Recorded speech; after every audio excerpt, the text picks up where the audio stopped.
All right. Well, welcome to Valued Pursuit. A very special guest.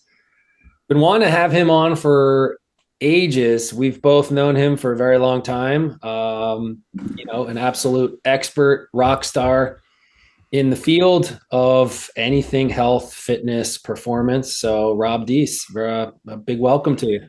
Awesome. Thank you for having me. Yeah, it's absolutely our pleasure. So we've been trying to have you on for ages.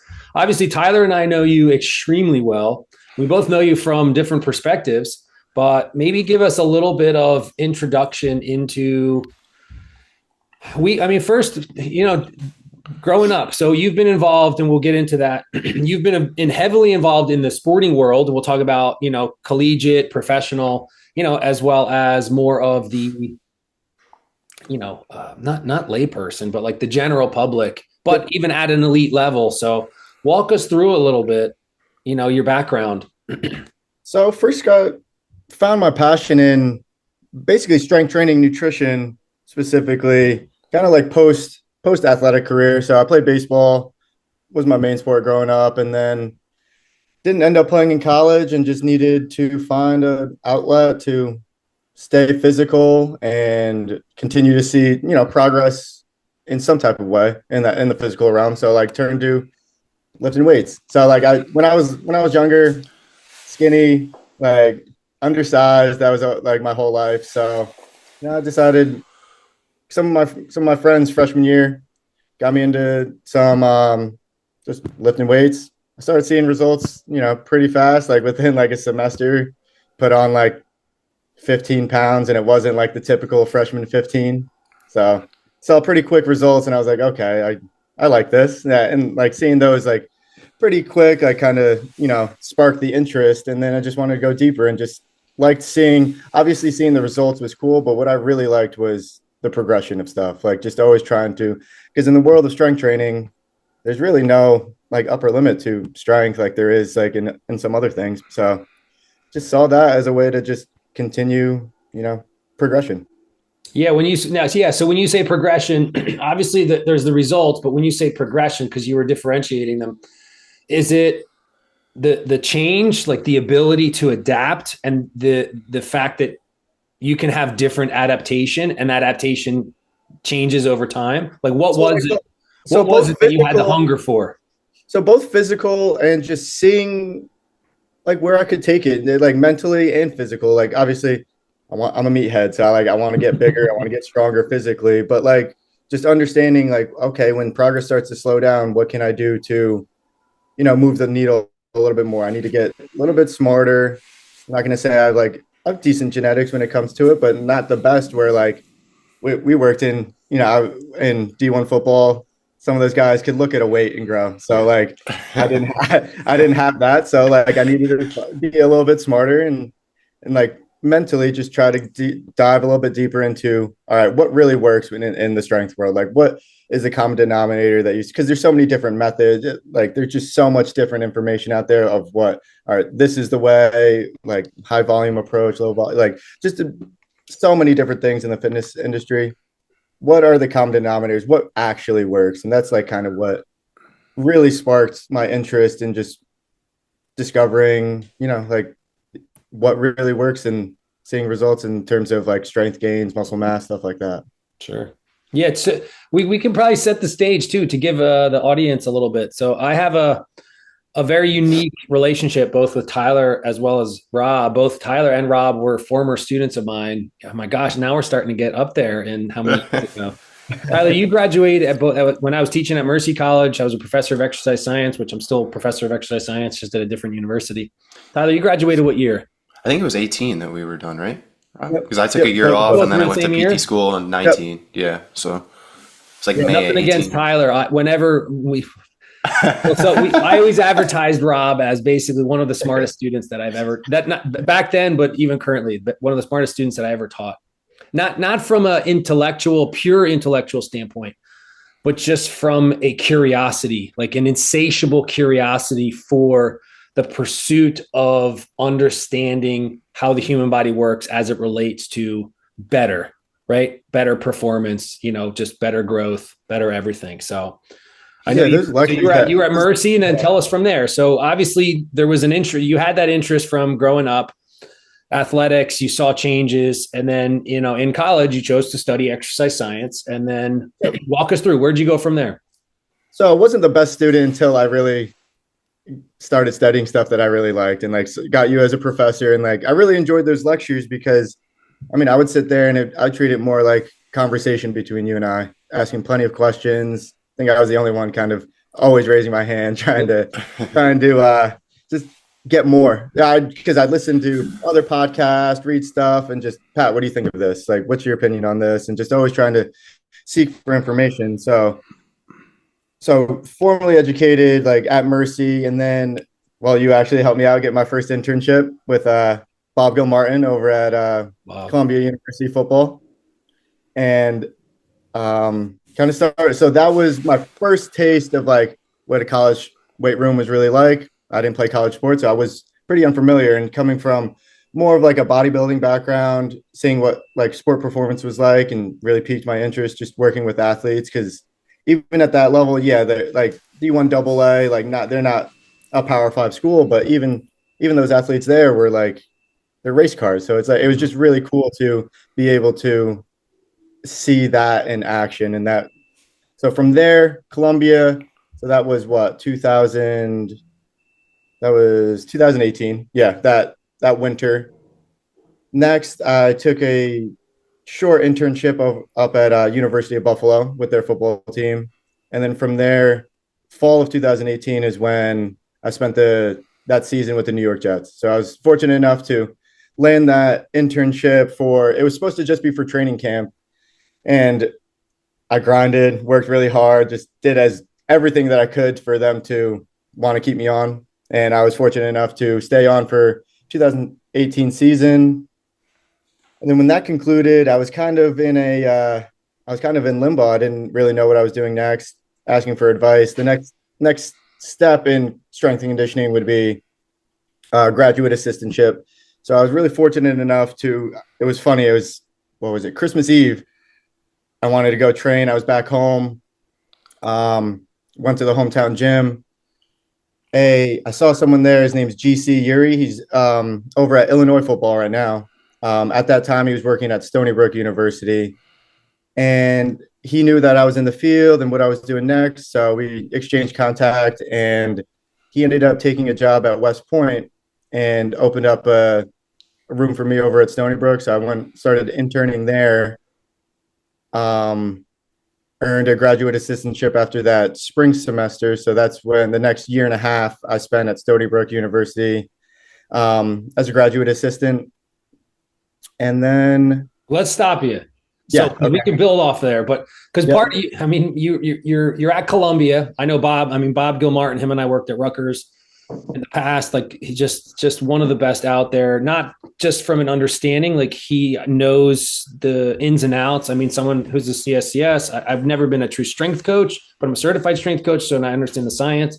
And I've worked with a lot of athletes, but he understood that component. He was one of the best that I've experienced from. He formed a relationship with the players, and he earned their trust very quickly. Like, that was one of the things that resonated with me, that really stuck out with Bob. So you got to work there. And again, Columbia is a slightly different place to work at. It's an Ivy League school. One of the benefits there is not that everyone, but almost everyone, they want to, like, you can tell, like, when you can even explain, hey, when you get to the Jets level, like, there's going to be people even at that level that they don't do everything they're supposed to do when they're supposed to do it. Right. There are people that will still try and cut corners. There are people that will try and not come in for weigh-ins, not go into lift, not eat the right way, not sleep the right way, stuff like that. So Columbia was a little bit different, because most of those, which is what Bob had always told me. And then a buddy of mine is the head dietitian for Princeton. Similar thing. It's like, you don't have as many, they all want to be better. Like, they're at an Ivy League school because they are overachievers, basically, in anything they do. So, yeah. So from a mindset, from a training perspective, to obviously, we did random stuff. I know you got to see some of the. Mercy was is a D2 school, but then to go to Columbia, to then go to Buffalo, to then go to the Jets. before we get to SUNY, like what's the training like? What's the mindset like? What's the relationships like? So training is different a little bit depending on the head strength coach that's there and how he likes to run things. But I would say differences from like levels of like that from going from like a place like Columbia to Buffalo to the New York Jets, like the level of athleticism was. So there's a few guys like on Columbia where you could see them, and they did even like post grad transfer. I saw a couple people go to like bigger schools like Tulane and a few other schools. Basically, there's like a handful of guys on a squad like Columbia that have potential for the next level. And then when you go to a school like Buffalo, a little bigger, there's a lot more of that. Like it could be like 1, 2, 3 through on the depth chart, very similar athleticism. And then when you get to the like professional level, it's everyone's just moving at a different speed. So it's like everyone like so if there's like 3 guys in Columbia that have a chance to really see the next level, maybe 10 or have a possibility at Buffalo. And then when you see like all of those guys on the Jets, they're coming from top level schools. Not necessarily because I actually worked with someone that went to Columbia that was on the Jets. So it's like just the level of athleticism, the speed that everyone moves at is just different when you're at that professional level. But mindset wise, I would say Columbia, they were just so locked in. When I was at Buffalo, their head strength coach, I would say his biggest forte was that of bringing everyone together and just getting everyone to work really, really hard. Like I remember that. Like I might have disagreed with some of the programming and stuff like that, but that wasn't my place to say anything about it. But what I did see was like everyone was working hard, like very, very hard, just bought in is it would be like the cliche term. And then Jets, very professional, like people. There were some guys that really liked the weight room. There's other guys that just very much over it and was just kind of going through it. But their level of athleticism was able to that's the reason that they're there. They had a PhD in football, like not, and really nothing else. Like And do yeah, you think there's something more from anyone listening from a training perspective? Like one of the things in the cool thing and Lane Norton's really big on this. He's really good friends with my mentor Sean Arendt, and like but he's very big. He'll talk about when you get into the protein world.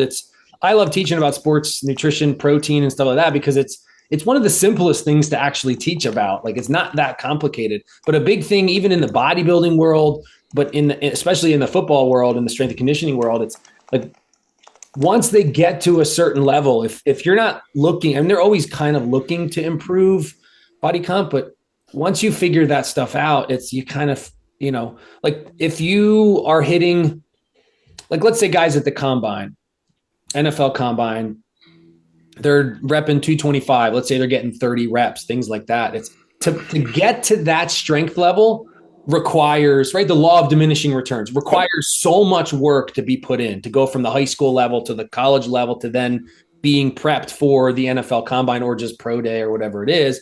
Once you get to that level, it's not as difficult per se to maintain that strength. Can you touch on? So a part of what I'm thinking is when you get to that NFL level, obviously there's been a filtration process. Like you've been filtered out as XYZ variables that got you the numbers that are required to play in that league. Is there something to the idea of that law? The law of diminishing returns is different than what I'm talking about, but that once you get to that level, as long as I'll preface, Will Smith had this random quote I heard on this one thing. He said, if you stay ready, you ain't got to get ready. And it's exactly. A pseudo way of kind of saying, well, once you get to that level, as long as you keep periodically hitting at least 90% of your 1 rep max, at least X amount of your max speed, you're going to kind of maintain that. Can you touch on that concept? Yeah. And like going back to, so all these guys are really good athletes, very strong, especially like interior linemen, linebackers and stuff like that. Very strong, right? But now is someone squatting, just put out a random 500 pounds. If that's their 1 rep max, is getting them to 550 pounds going to improve sport performance? The energy that it's going to take in order to improve their squat up to that level? Is all of that energy putting into like that the squat or strength training in general, is that really going to enhance sport performance at that level? Probably not, because of just how much energy that's going to be taking place in order to improve those lifts. That could be because the energy is finite, right? So like, could that energy be put more into skill stuff, speed power stuff, that can actually move the needle? Because just the energy required to improve those lifts when you're already that strong might not translate to increased sport performance. That's my take on on that. But when it comes to strength training, when I was at the Jets, kept it very basic. Like they still squatted, they still were benching, just different variations, stuff like that. And depending on where they are developmentally, are they a rookie or second year guy versus a veteran? Um, they train pretty similar, right? But then also you got to deal with like some veterans or some guys that are just like super banged up or just trying to. And I've seen guys very, very like, yeah, no one's healthy when it comes to like week 12 or anything like that. So like doing the most you can in order to maintain some level of strength when it gets to like when you're in season at the professional level. So from a technicality standpoint, I was just sending Tyler a secret message like, "Hey, I'm just geeking out with Rob because hopefully the audience can appreciate the level of understanding and knowledge that I know you have, not just about, oh, let me go and have this guy lift, but like the true ins and outs of periodization and structuring. Like your comprehension is far beyond mine of, a macros, like a yearly cycle of any athlete that can come to you. So, and I heard you say before, I may not always agree with, this strength coach or the methodology, and it might not even be like the type of lift. It could just be the way in which they're structuring their week, their season, off day. Is it a active recovery, like high intensity before the game? One of my favorite quotes is by Miyamoto Musashi. There's more than one way to the top of the mountain. So obviously there's no one size fits all when it comes to training. There are basic training principles that, just like the laws of thermodynamics and things like that, like the laws of energy, like they're not going to change. But so I heard you say, oh, I might not agree. So walk us through a little bit of maybe, especially audience. And there's probably very few, like you get to the league and there's very few with that understanding of their position. I'll go out on a limb and say there's probably very few that have your understanding of like a true strength coach's mind and brain and the way it works. Yeah, Rob, too, real quick, just to jump in. I was thinking before when you were comparing each setting that you've worked at, maybe you can compare and contrast like through the programming, like what you enjoyed more if you can pick one. Like if you had to pick one to stay at and like work at for like a longer period of time, which one you enjoyed more when you were doing it, when you compare it like when I was working under different coaches. Yeah, exactly. And And each at setting different at levels. Buffalo, yeah, at different levels, at Stony Brook and at the Jets, and now currently too, we can get into your current job and Yeah. at another And question too. I like the college setting, just more development, because at the professional level, your longest time with athletes is usually like in season, right? So then there's different dead periods where guys are away from the facility during the off season. Some guys are they're going away, doing their own training with different trainers and stuff like that. But when you're in the college setting, like you're with these guys More than anyone. yeah, more than yes, strength coaches are with the players more than anyone, almost year round, minus what, 2 months? Like one right after the season, and then A summer a little break. bit before summer. Yeah. Like yeah, so I liked the college setting a little bit more, just because you're around the guys more, you got to see a little more development being taken place. And then when it comes to like actual like programming and how they run lifts and stuff like that, Bob and well, obviously they're pretty similar because Bob and JB used to work together, but those guys were very, I would say if I was comparing, Bob a little more on like a technician side when it comes to programming, but then JB very similar programming, but really understood how to get the guys to work hard also. Like I'm not when it comes to I think you would agree, Pat. I don't think any other team's working harder than that Rutgers team. I don't see it. Like, but yeah, those guys got used to get after it. So when it comes to like programming and just like when you're looking at different principles and how like volumes like undulated throughout the week, throughout the months, those two guys were very similar, and I really enjoyed their programming. So shifting from that, because I mean, there's plenty of individuals that I've seen, and then both of you. I mean, there's a place, Athletes Warehouse, up in Pleasantville, New York. I mean, you're both from a similar, where Nick, all they want to do is work with youth, right? So I get that perspective of you were kind of talking a little bit different of most of it's from, hey, at that professional level you just won't have as much interaction, whereas at the college level it's, yeah, like at Rutgers, it's Buffalo, wherever those places, you're literally just, they're living in the weight room, and if they're not living in the weight room, they're living on the field, and the strength coaches have a role on the field as well. Like they're helping with conditioning, they're helping. I mean, JB at Rutgers he's the punt caller. It's like there's a ton of stuff that they stay involved, and coaches can only see, you get the NCAA, coaches can only be seen, working with players so many months of the year, but it's like strength. It's like, no, they can always work. Like they're always working with the guys. You then made a mention, and we'll shift to your more current career path. You talked in the pro level, you'll have a lot of guys that, especially in the off season, they'll go and work with their own trainers, their own nutritionists, their own strength coaches, which then could dabble into a little bit of what you're doing now, working more at the one-on-one level. So can you explain to us a little bit about Ultimate Performance and Yeah, so my current job, when I left college strength and conditioning, I wanted to stay in the field, and because that's just my passion, and that's how I enjoy making a career and also helping other people. I shifted to working more with just general population individuals, and that's like there's a big variance between like clients that you'll get. Be some people that have never been in a gym, never touched a weight before. There's some people, I have some clients, former college athletes, former captain of Boston College soccer team, former athletes who just kind of fell off because started working, got really busy, stuff like that, and just fell off fitness wise, that are trying to get back into it. So yeah, there's a lot of people that have never touched a weight before who currently train and just want to take it to the next level, just with a one-on-one trainer. And then, yeah, there's what we call like the has-beens, like that have been like former college athletes that are looking to get back into it.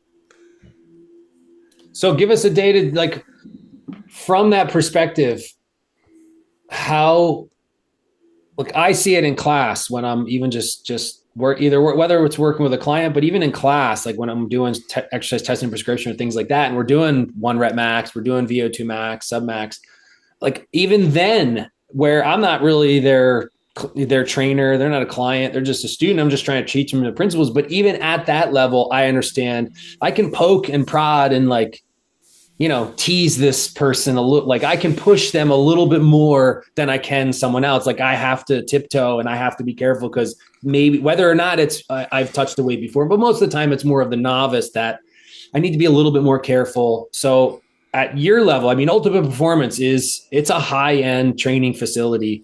It's a high-end training model. We've had the pleasure at St. Joe's. We brought, you and the company in to do a presentation, and explain to us a little bit about that mindset and how you have to approach, clients differently.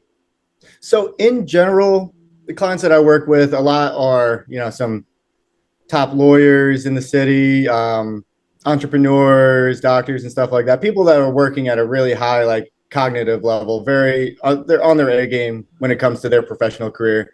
So they're a lot of type A, a lot of overachievers that in general, like 90% do like to work hard. It's just, they don't know what they're doing. Right. But once they get comfortable, and you got to, when they're starting, you have to understand, like in the first initial sessions, just see kind of where they're at in terms of intensity that they're willing to bring. But then the goal is always to just trying to keep expanding that comfort zone. Cause like some people that have never weight trained just don't even know what it really feels like to push a set to like true concentric failure and stuff like that. Like we're getting those really, really tough sets. And you got to sometimes meet them where they're at and just try to always each session just trying to expand that comfort zone when it comes to training. A lot of it too is just confidence and competence when they're training, that they're just so unsure of themselves sometimes, and it's your job to teach them. And the biggest thing too is just, especially with those clients, well, anyone in general that I see, is that we're trying to nail execution first. Like first and foremost, like good tempo on lift, standardized tempo, standardized range of motion, overloading. You'll get a lot more benefits from that if you just slow cook it a little bit. Not so much where you think that like a person's like a dainty little flower, but you're trying to, you have to nail those variables first before you can start getting any type, before you start progressing load or any other advanced like strength methods or anything like that. Make sure the basics are honed first, and then progress from there. I love that saying, slow cook it. I've never heard that before. It's true though, to get strong, it's like tempo is so important and full range of motion. I see that so commonly in the gym nowadays too, where people are just like, they're strong, but it's like just partial range of motion, and just the speed is just like eccentric, concentric is just like completely different. It's not controlled throughout. Exactly. And there is research on it. There were like slower eccentrics don't necessarily like grow more muscle and stuff like that, which I believe. But Time under when it, tension. yeah, but Perspective. I understand that you want to have a certain standard too, right? When we're like lifting, say like you have a certain prescribed tempo and like the range of motion you're looking for. If that starts to break down as you start to load a client, it's probably, is that really like adaptations that you're seeing through strength, or is that just tempo falling off or something like that? So it's good to create a standard just so that when we're weeks down the line, that we know that the adaptations being seen are muscular, or honestly, like in the first few weeks, even few months of a newly trained client, a lot of it is neuromuscular. So like it's not exactly like contractile like tissue adaptations yet, Just but recruitment efficiency. yeah, just Mm. getting better at movement. That's why, and like my programming is very, very simple, especially with newer clients. Literally just alternating sessions, like full body sessions, alternating big bang for your buck movements, some type of squat, some type of hinge, press, pull, stuff like that, and just repetition, like slight variations on stuff, whether it be like different angles of pressing, different grips, like pronated or supinated, different widths on like pulling exercise and stuff like that. But just getting them to understand the basics, you really nail those, because you can milk that for like basic full body split for I would say 90% of the population. You can like milk that for a long time. Was that a hard transition from being at such a high level of athlete to go into more like general pop for you to It kind was of a little, dial back it the was a mindset little a bit little of, bit? yeah, it was a little bit of a shock because I'm used to got like when you're working with like athletes at any college level, like one thing that I realize is that they get movements, they can like master movements pretty fast. Like when it comes to more complex stuff, like cleans and snatches and stuff like that, where they've never done them before, and then like a few weeks later they are moving really well, proficiently, and stuff like that. So it was a little bit of a shock when I had a few clients like in a pre-exercise assessment not being able to do like a body weight split squat. I was like, all right, let me think. I need to backtrack this a little bit. If they can't nail that, like what's the regression here? And just meet them where they're at. Yeah, just try to build Because up. you'd think you'd be at such a high level, and I see that in like physical therapy too, where it's like I work at a cash-based clinic on the weekends, and it's the same kind of thing. It's like, well, these people are at a really high level now, and I have to figure out a way to progress them. Whereas like I'm in a outpatient, more geriatric population setting in a hospital, and it's the opposite. It's like, whoa, you don't even know how to like you said, do a body weight squat or activate your glutes. So we have to go onto the table and do like, a bridge or something like that. And it's like, you'd think that you have all this experience and knowledge, but it's actually difficult to actually regress to and teach people like a more simplistic approach to get them to just move Oh efficiently, yeah, like you were saying.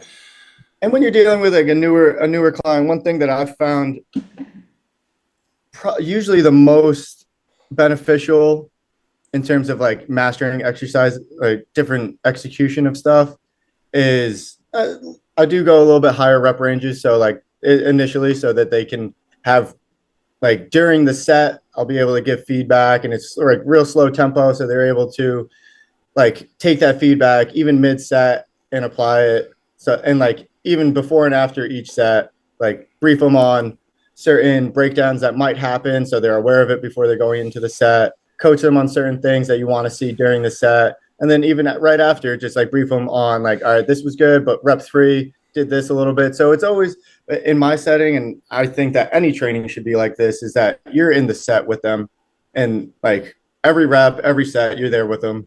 And that's something that you might not, well, you definitely won't see in a lot of other, if you go to like a public gym, you see personal trainers there that might be on their phone, taking a call, talking to other people, which is just, that's not training to me. Like being there with them every single set, giving them good feedback, because they're there paying top dollar for that, right? They want the best coaching. They want to be able to do stuff right because they want the results at the end of the day. So if you're just there being a rep counter, that's not personal training to me.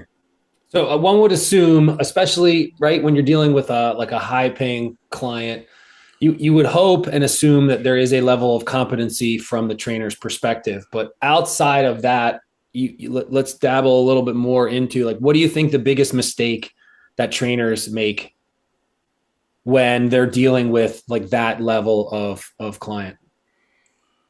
I think one of the biggest, I wouldn't, it might be a mistake, but I would say like a lot of these people, they will ask tough questions like, why are we doing this? Why, like, do you want me to have my body in this certain position? What muscle is this supposed to be targeting?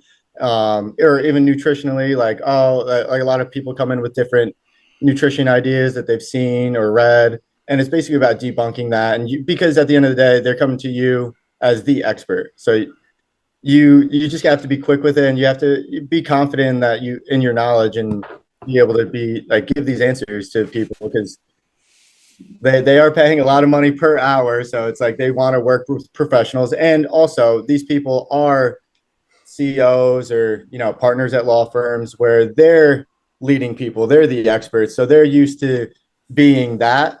So people under them, they expect a lot from also. Right. So if they're coming to you paying top dollar, they want expertise. So you have to be able to answer questions and be able to justify basically everything in your program. Why are we doing this? Like, oh, I want to, lose fat off my tricep. Like, why aren't we doing more spot training, push downs or something like that, right? And then just being able to explain that, and then if you're able to do that confidently and give them good evidence, and then it's like, oh, okay, I get it. So what's the number one thing? Because part of the question I started having in mind was an idea related to when a client asks, we can shift a little bit and talk about nutrition and get into a little bit of your background there, because that goes hand in hand, especially with your current job. But if they ask a question, like this is one of the things that I'm always trying to teach. And it's like, it's okay that you don't know everything. The one thing, especially when you get to that level where you're at currently, is to not like BS them. Oh no, definitely like not. To be able to say like, how would you go if a client comes to you and they challenge something, or whether they're challenging something that you're doing, or they're asking you about a random supplement or product that's on the market and you don't really know. Do you have experience? Like, have you had experiences like that? And what walk us through, what do you say? Yeah. So and I don't know everything. So Great. Yeah, I'll be honest with them. I'll say, yeah, you know what? I don't really have the answer for you, but I'll go find out. So like literally right when I get time, it could be right after that session. I'll go find some research on some things and message them like directly right after the session, to trying to answer their questions. But yeah, I have no problem saying that I don't know everything, because truthfully, I don't. But these people will definitely be able to see through that. They're very intelligent people, so like they'll be able to see through the BS. And that's one thing too that'll like. Now going back to the clients that I work with, they unlike athletes who have to be there during a lift and stuff like that. These people don't, right? So they're paying a lot of money. They don't have to be there. They're spending an hour of their really busy day with you.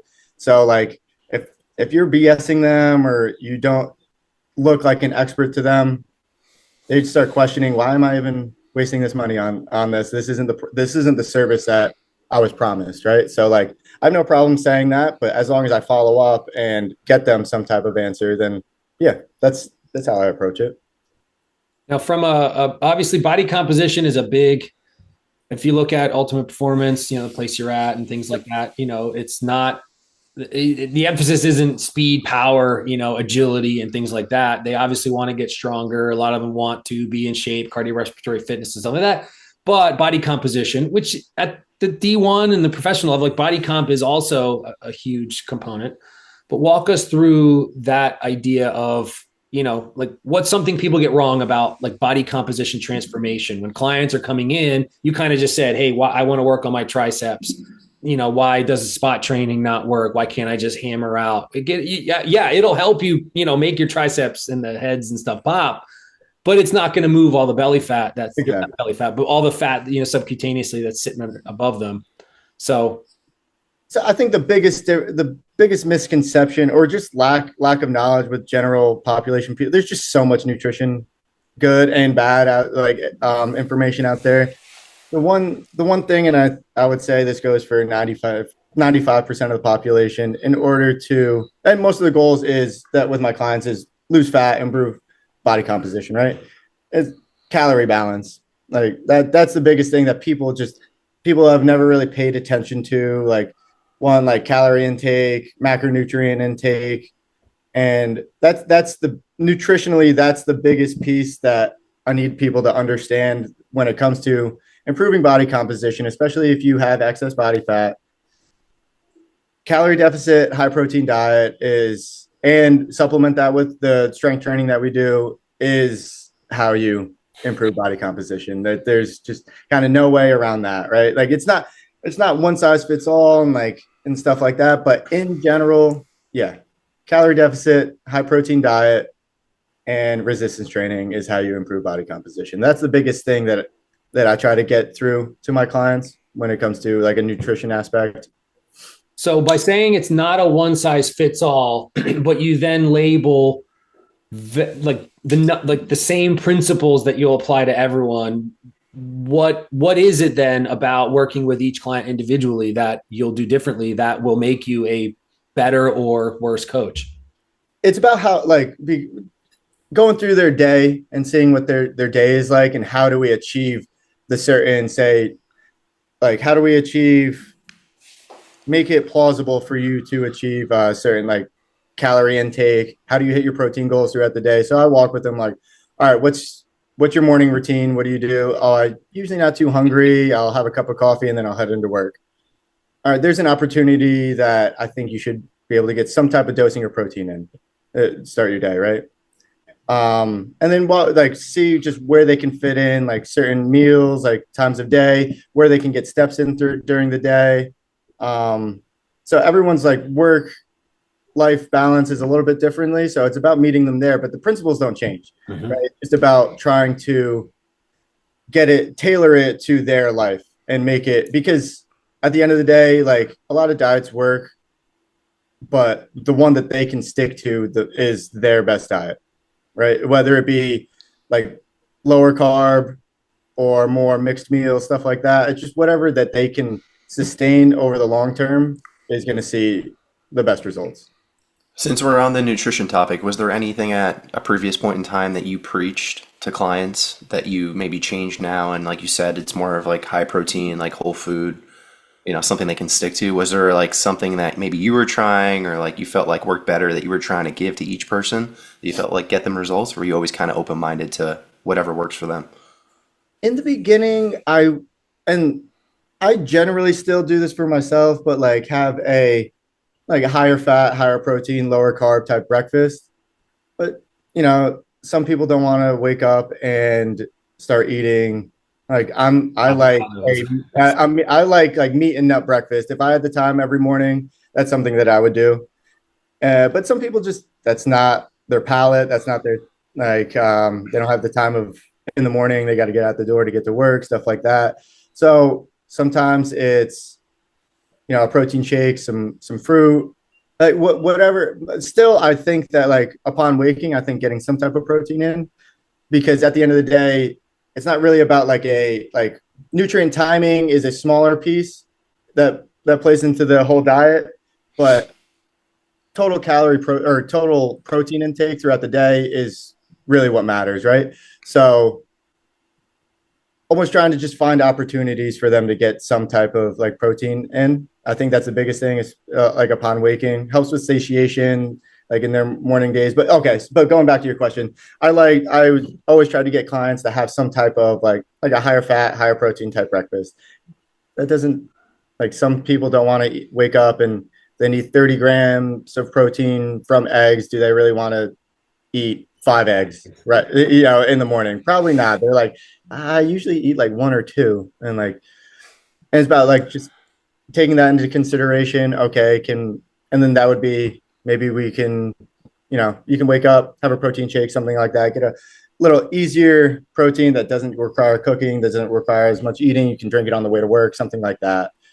So like being hard and set in that like the old school. So I got from Charles Poliquin was big on the meat and nut breakfast, and I was like that for years until like times got busy, and then I kind of shifted my own mindset, and then also like just understanding clients aren't going to always want to be eating, 5 eggs or like some ground beef or something like first thing in the morning. I think that would be the biggest change. Just to tag on quick, to that, do you feel like in each setting too, like nutrition is the most difficult like conversation to have with clients, regardless of their body composition? Because you probably have people that come in that are, like you said, that were collegiate athletes previously that may be still very lean and have good body composition, and then people that have never been in a gym before that are like a CEO of a company. So, like I find that for myself in my profession as a physical therapist, like the diet conversation is something that it's just like really difficult to like get into people's heads, like for even what works for them, like for them to understand that what they're eating and what's going into their mouth has such a strong correlation to like what their body composition is going to look like, and not only their body composition but their internal biomarkers, more importantly, like how long they're going to live and how high of a quality of life they're going to have too. Yeah, that is the most difficult because coming in lifting weights for an hour is fun. Like I get my clients to like it and like working hard and stuff like that. That hour is fun. It's the other 23 hours where I'm not with them and they have to be accountable themselves. That is the most difficult. Yeah, because a lot of it is psychological also, like trying to break certain habits or anything like that. Like I think anyone can come in and train 3 times a week for an hour. Like part of it's really fun. But yeah, nutrition, it has been the most difficult when it comes. Some people want to have a whole just overhaul of their diet and are coming there like desperate in order to see change. Like some people I've seen that like their life almost depends on it. And they take it very seriously. But yeah, I would say nutrition, just psychologically, because at the end of the day, everyone knows that a baked potato is healthier than French fries, that they like chicken breast is better than fried chicken. They know in general what to do, right? But another big piece that a lot of people come to us for is the accountability, right? That we over deliver on our end, meal plan, holding them accountable, expecting them to track their body weight every single morning, because we have an app that I'm able to see all of our clients like steps, morning body weight and stuff like that. And then we do measurement like skin calipers and stuff like that every 2 weeks. The biggest piece that a lot of people come to us for is our expertise, but then also they want the accountability. So they are basically like, what's the word? They are, they're basically giving us the, how do you say? Control? Yeah, they're basically They need the discipline too, right? And more of that consistency from you. Yeah, so they're looking for us. They're basically, a lot of them come to us and wanting to, okay, you just tell me what to do. To be, yeah, you're the accountability coach. You're there. Yeah. So you tell a lot of people like, go ahead. I was going to say, from an accountability standpoint, earlier, I just taught last week, like you're a certified sports nutritionist through ISSN. I'm teaching a class now called Applied Sports Nutrition, which is basically going through all the position stands. And we just last week was meal frequency and nutrient timing. And it's fascinating because it's very similar to the general pop and most individual exercise world, where what you do from the exercise world, it's not necessarily even one day. It's what are you getting done in a whole week? From a nutrition standpoint, it's not necessarily one meal. It's what are you getting in a 24-hour period? So unless you're a field hockey player or a basketball player that's playing 2 games day to day, back to back, where you have an evening game and then you got a morning lift, where now nutrient timing is like super important for the general population. It's, from a protein standpoint, what are you getting in a 24-hour period? So from that perspective and accountability, how do you keep them accountable? Do they have to, log? Because it's really simple, right? Simple doesn't mean easy, but at the end of the day, it is really simple, right? Confucius says life is pretty simple. Humans insist on complicating it. So if somebody doesn't want to eat that, I skipped my morning meal, it's really hard to keep ourselves accountable if you don't have, I wrote down and I have 130 grams of protein that I'm trying to hit. If I didn't eat 20 or 30 in this meal, I don't know.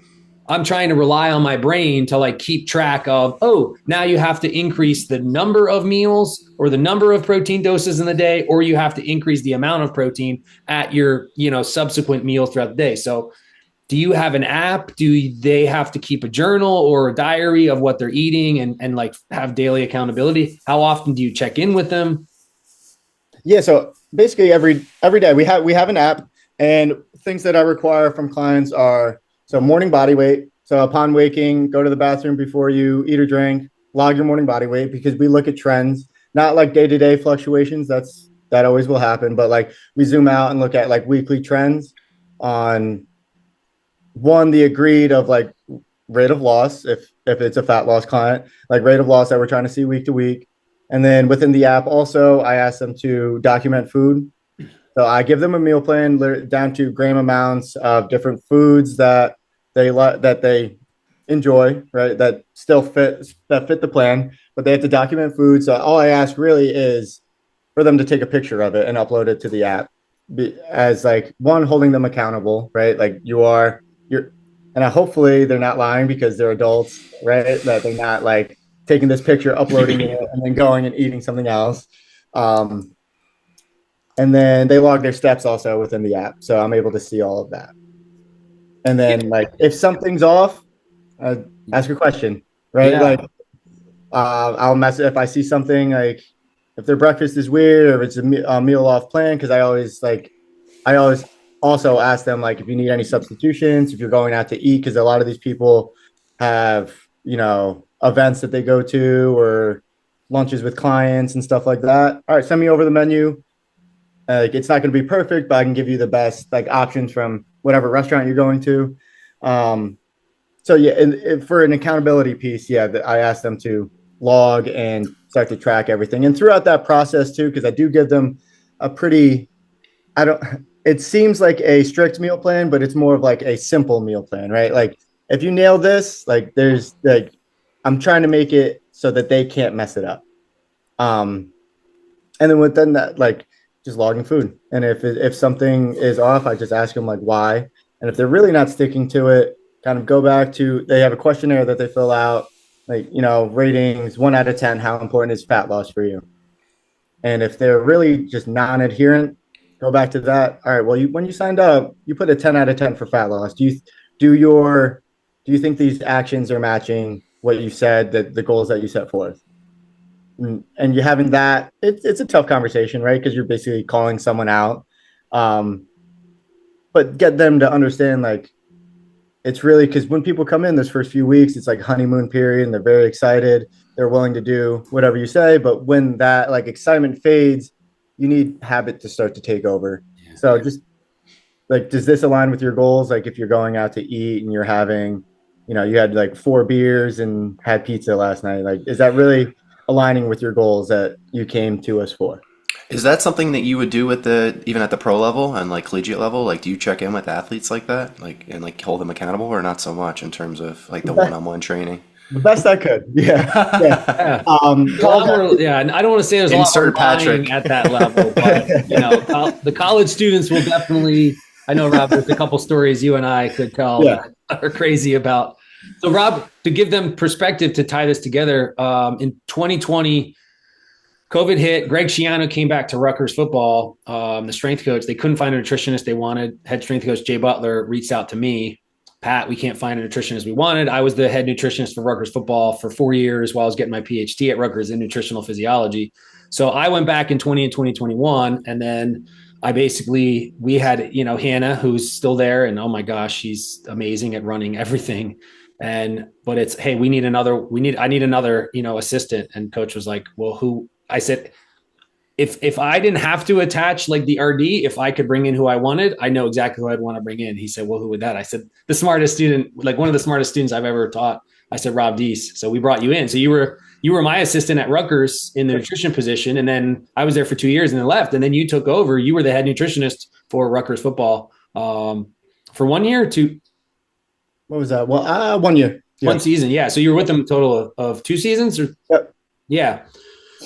So similar to what he was just saying, that idea of how do you approach it? How do you approach a situation when, hey, your results are not matching up with what I set out? And there's a great line, and I think I'm getting it right. I heard this, just an amazing line. It was a public speaker, and they said, you have to understand, this was before the speech. And they said, you have to understand, like, what I'm going to deliver to you will work. I'm not necessarily there. Now you're there at that personal level to help modify it for them. But hopefully I'm saying it right. I'm responsible to you. I'm not responsible for you. You are responsible for yourself. And even at the college level, D1, it's like, you're all adults. It's very rarely that you'll get a player that'll come in, graduate, Gavin Wimsatt graduated high school early and came in, right? We got him a custom suit fitting because we used the body scanner and stuff like that for his prom. But anyway, most of them are adults. They're 18 and over. All the clients you're working with, they are adults. So it's like, I'm responsible to you.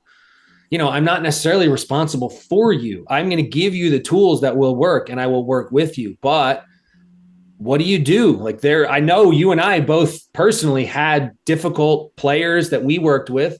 And I'm sure you have that in your own business now, where it's like, now you have, at Rutgers, you get into the college, it's different.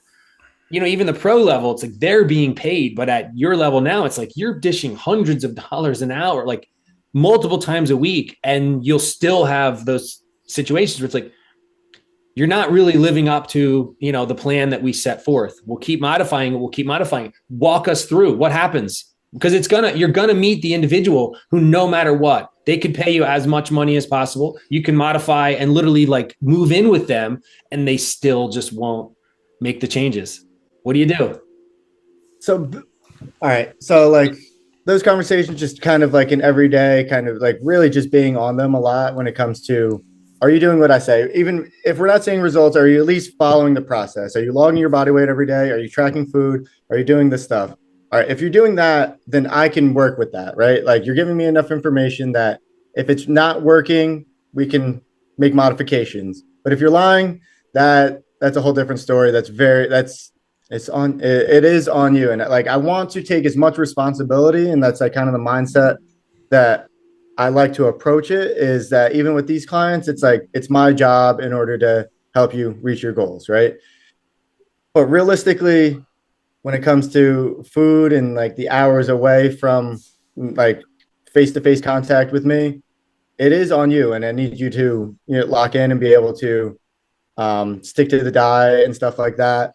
And then if it's not working, then I sit down with them and just kind of, because it's not cheap, right? Mm-hmm. So I kind of turn it to like a return on investment conversation. Like, all right, you've spent X amount of dollars so far, like thousands of dollars so far. We're not really seeing the results that we're seeing. Do you think that's a good return on investment? And a lot of them being adults, them understanding finances and stuff like that, they're like, no. And it's like it usually is like a wake up call for them. Like, wow, I am spending all this money, spending all this time. Why don't I just get what I really came here for? And then there's still clients that don't, right? But for those clients,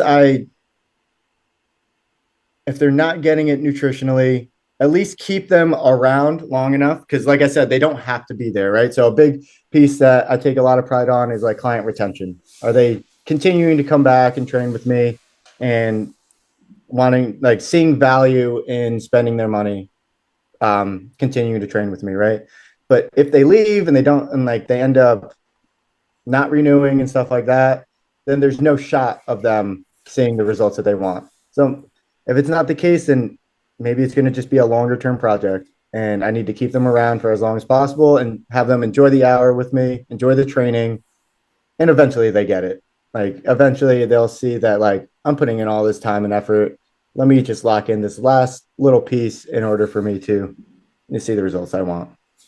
What do you feel is the best trait that you see in clients that like really get the results that they come in for, like optimize their goals that they set? Um, I think it's the same thing that allowed them to be really successful in their professional career. Just kind of overachievers and understanding in order to see X results, you need to have Y habits, right? Like it's really they don't get to the top of their professional career without certain just mental fortitude and be able to do really, because these people, especially lawyers that I know that like they'll work all throughout the night sometimes, like in order to like meet deadlines and stuff like that. It's like you've done very hard things in your life. This is just food. Just like you can do this. Like we can lock it in. We just got to figure out a way for you to stay consistent with it. But the I would say the biggest trait is like this. Yeah, the same reason that they're excelling in their professional career is that they're willing to work hard and understand that they need to do certain things in order to see certain results. The same thing that they've done when they graduated top of their class and stuff like that, like moved up in their law firm stuff. Just the same old things. Like, I mean, Pat, you've mentioned it before. If you could, the two best supplements, if you could just put them in a capsule, hard work, consistency. That's all. That's really Hard what it work is. and either consistency, dedication, discipline. I like the return on investment aspect though, because like now us getting older, and like having places and gonna have families and stuff like that, and like trying to budget, like it's interesting to say that what you put into it is what you're gonna get out of it, and to contrast it like with finances, because like why aren't people more anxious to want to take this stuff seriously? Because ultimately, A, it's gonna allow you to live a better life.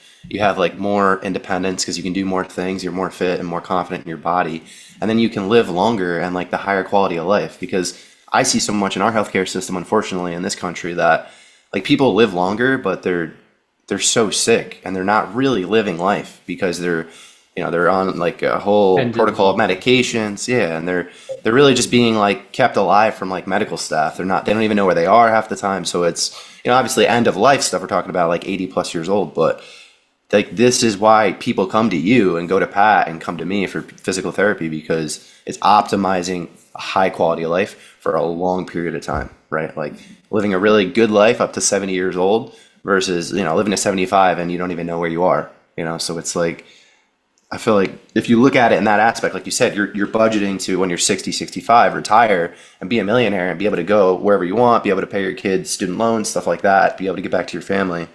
If you can think of it in that lens, I think it really allows you to take it more seriously and understand why you're doing what you're doing.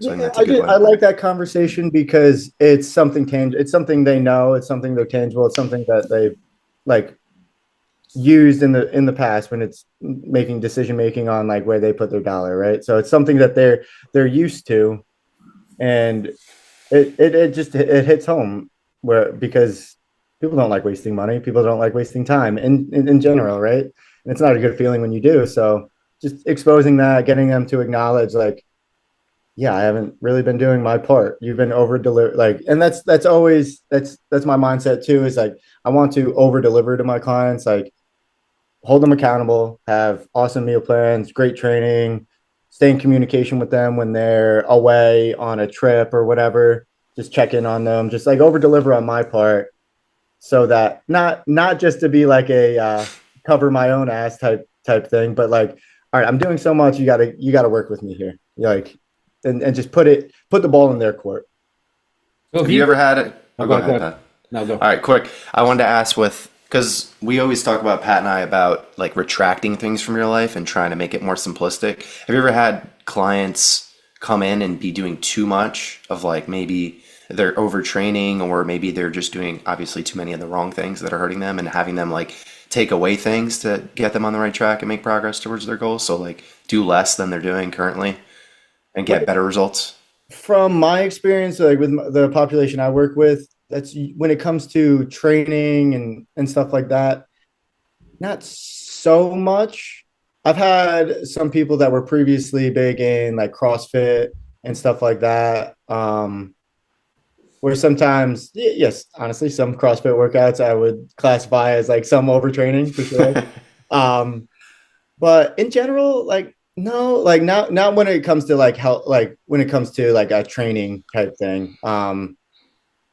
More so, I want to like my training is I want to just be a little more precise in the things that we're doing. I get 60 minutes with you, so how can I maximize that 60 minutes in order to see like when we're training for like hypertrophy and strength, right? So how can I best use that hour in order to see the adaptations that you're trying to see?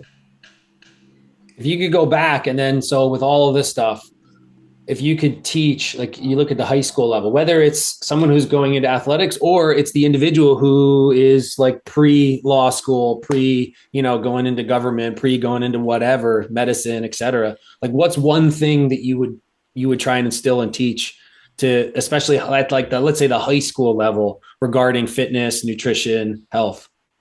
I think outside of like actual specific like training modalities or anything like that, I would say that it's not going to come fast. Like it's really just consistency. You have to be comfortable putting in a lot of work for a while, not really seeing like noticeable results, right? Like in terms of body comp or like muscle gain or anything like that. But just keep going. Just keep going. That's like a lot of people like especially nowadays, like instant gratification, like, or you'll see like stuff online like 6 week shred or like anything like that where it's that's not sustainable and it's not like what I don't think that you're really trying to look for, right? So when it terms in terms of whether you're a youth athlete looking for like long-term athletic development or general population trying to increase fitness, increase their health span into their later years, like it's just consistency, just repeated bout effect, and just keep showing up. So consistency and understanding that those results are not going to happen overnight. No, yeah, that's what I mean. A lot of people, especially clients that I work with, so well, there are certain timelines. Say someone is looking to get in shape for a wedding or something like that. Yes, we have timelines when it comes to fat loss because I don't know. You can give your opinion on this, but I think that like fat loss is exponentially easier to achieve as long as you have the right mindset when it comes to nutrition than it is to gain muscle. Like at this point in my lifting career, like if I put on like 5 pounds of muscle in a year, I would be ecstatic, right? But that yeah, gaining that like true strength and like contractile tissue and stuff like that, it just takes a lot of time. Where do you feel like the fitness industry is going in the next like 3 to 5 years, or even if you want to extend it past that, 5 to 10 years? Like, where's it heading? There's been so many trends lately, like you were saying before, with different diet plans, and everyone's got a DM me strength to get my 6 week shred guide, like you said. Like, I think I'll be optimistic. I think that there's a lot of smart people now putting out a lot of information. They have great platforms to do it. I like to be optimistic and saying it's headed more towards a science-based, approach, and not. No, I want to differentiate like science-based versus like research-based. Now, I love research and stuff like that, but and this can go. We can like link this to some like hypertrophy studies being done and stuff like that on volume and appropriate volume and stuff like that when it comes to hypertrophy. But I think that more good information is going to continue coming out on like what truly works. I like to be optimistic with it, and I think that the more like the good stuff comes out, the less you'll see like the gimmicky trends. They'll start to fade. The separation of the wheat from the chaff will just naturally happen. Yeah, How about I like AI? So, like, yeah. sort of to wrap up, like with that, the change in the introduction of information from a trainer standpoint perspective, how do you see, AI? Like, I love AI. I'm a techie guy. I approach it from the perspective of like it's here, it's not going away. It's kind of like relating back in the day to when horse and buggy was around. It's like, hey, here's an automobile, and people were like, well, we don't want that, and it was like, well, you couldn't sell a horse like 5 years later or 10 years later. Like AI is definitely here, so I like to advocate it from the standpoint of like it's a tool. Let's let like at least for my students and all that, like let me teach you how to use it properly so you can go out and make the world better, and then you can define what AI is and is used for. So in the fitness industry, from that trainer perspective, even strength coach, like even like AI, it's here and it is powerful. So what's your take on all that? I think when it comes to what I do, I don't think it's gonna I don't think it's gonna touch what I do, to be honest. I think that For what reason? well what What's it's what will it touch? Will it touch? Because you're speaking of yourself, and I will highly support that because I know you as an individual. But for many of the other trainers out there who just what is it? What is it about you, you know, that AI can't touch? I think that when it comes to the face to face and like when it comes to the person like the personable aspect of what like personal training is, you're not going to get the same out of AI. And then I've seen some AI programs and stuff like that, and it's still not there. It'll probably improve in the future, but I just don't see it come like for a personal training standpoint, it be able to replicate kind of what I do in like the hour that you're given face to face with a client, being able to get the most out of someone, push through really hard sets, stuff like that. Now, if you are really trained, and I have used AI programming in the past myself, and I've seen flaws. I saw flaws in it when it comes to because it's down to the coder, right? And like what Algorithm the or algorithm that like how to progress stuff, and then that is, I would say it's still not there when it comes to like what truly matters to like hypertrophy and stuff like I've used AI programming in the past, and it's you log your weights and it kind of gives you all right, what's based on those, what's the next progression. I don't think that it takes into account phase like periodization as much. Um, and then or even real time changes, like especially if exactly. it's, oh my god, I missed this.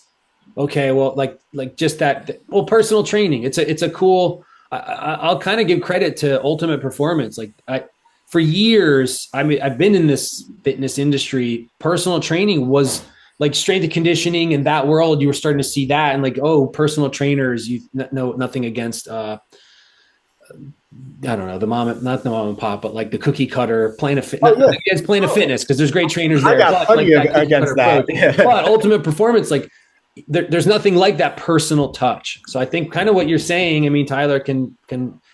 What I'm hearing is, yeah, it's that personal touch. Like, Yeah, well, they don't know how you feel right, unless, like, I mean, ChatGPT is really interesting because you can tell it, who you are as a person, and probably I've never tried this, but it'd be interesting to test it. Like, say I feel really sore today. I didn't even know it could do programming. That's cool.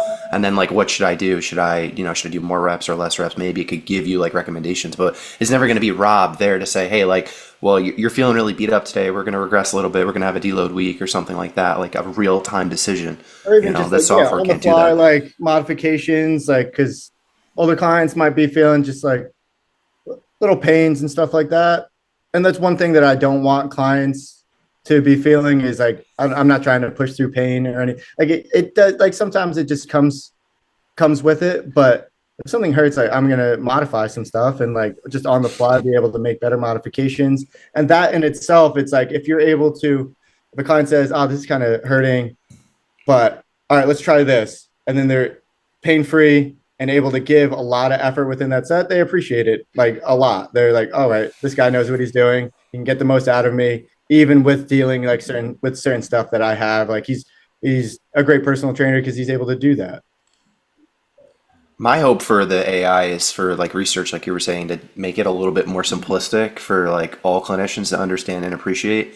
and more efficient in terms of like meta-analyses and stuff to get like the key points, and then even like the statistical components to relate them to like the findings that you're looking for whatever your clientele is. And just being able to use it and again find information very quickly and like high quality studies to be able to, like you said, like science-based evidence to be able to bring to your client and say, hey, this is why we're doing this, or hey, I didn't really know that much about what you asked, but here's what I found, and you know what I mean, use it in that realm. Yeah, Rob, we want to be respectful of your time. Anything you'd want to add that we didn't cover? Let's see. We got to do this again because there's a lot of questions that you asked that I thought were like awesome questions that we just didn't get to. But hey, we'll happily bring you back for part 2. For sure. What are you most excited about right now? What do you want to tell the listeners? What do you want to tell Tyler and I? What I'm most excited about is, let's see, continuing to work with just honestly, I love what I do. I love my day job and love going in every day and just helping improve people's lives. That's kind of like, because I do a lot of sessions and sometimes I can see myself or like other personal trainers kind of what does Coach Yana say? Don't just you're just coming in to make the donuts. You know what that whole saying? Like I like approaching, just coming in and just trying to think of something. How can I get the most out of these people? How can I continue to improve their lives? And through something that I really enjoy. That I think that's like, to me, that's the meaning of life. That's like your purpose in life. Finding something that you're really good at and how you can help other people using it. Yeah, because it becomes an opportunity, not an obligation. Exactly. Awesome. Well, it's been an absolute pleasure. I know I can probably speak for Tyler. I'll happily have you on again. For sure. Definitely have to come back, man. This is awesome. Absolutely. So much to share, so much to learn. Yeah, we didn't even touch a lot of things. But I hear you. We should do one on. I think we should really do one on nutrition because I feel like, I mean, that's just what I see so much on my day to day. Like people and like friends too asking me, and it's like, you know, we've been doing this stuff, all of us now, for so long, and it becomes a part of our life. But it's like just people don't understand like just the basics of like just like whole foods and like you said, something that works for them. Prioritizing protein, trying to have a couple meals throughout the day. Like you were saying, people like to not have breakfast and skip meals, and like just talking about the reasoning for like why to do certain things, and just keep people like a basic understanding of like what they should try and hit on a daily, every single day. You know, nutritional intake. Yeah, I feel like that would be a good episode to cover. Specifics. Yeah, absolutely. All right, man. Well, it's been a pleasure. Be well. Thank you for your time, man. Awesome. Great seeing you guys. Good to see you too. Thank you for being here and taking a step towards growth. As the saying goes, change is inevitable, but growth is optional. We look forward to sharing more expertise and content with you, and we want to hear from you about what topics you're interested in learning more about. Please share your thoughts in the comments below. And if you're enjoying this experience, please like, subscribe, and share with others who could benefit. Our goal is to grow the show and bring on more valuable guests to provide relevant content for your life. Thank you for joining us on this mission to spread knowledge and connect with people around the world. The Valued Pursuit podcast and content posted by Valued Pursuit is presented solely for general informational, educational, and entertainment purposes. The use of information on this podcast or materials linked from this podcast or website are at the user's own risk. It is not intended as a substitute for the advice of a physician, medical, psychotherapist, or any other qualified professional, diagnosis, or treatment. Users should not disregard or delay in obtaining medical advice for any medical or mental health condition they may have, and should seek the assistance of their healthcare professionals for any such condition.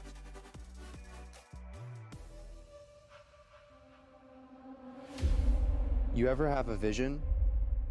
Something you see play out before it happens?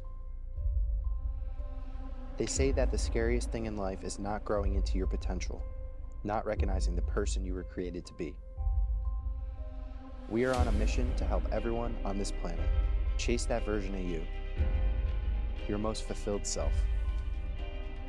Created here in the USA, Reinvent Co. is now releasing their one-off hoodie in a full zip design, premium quality fitted to your physique to show you are chasing greatness in all aspects of life. Wear a garment that shows your potential evolving over a lifetime, and become a part of a brand where humans connect to knock down the obstacles they face for endless refinement and continuous improvement.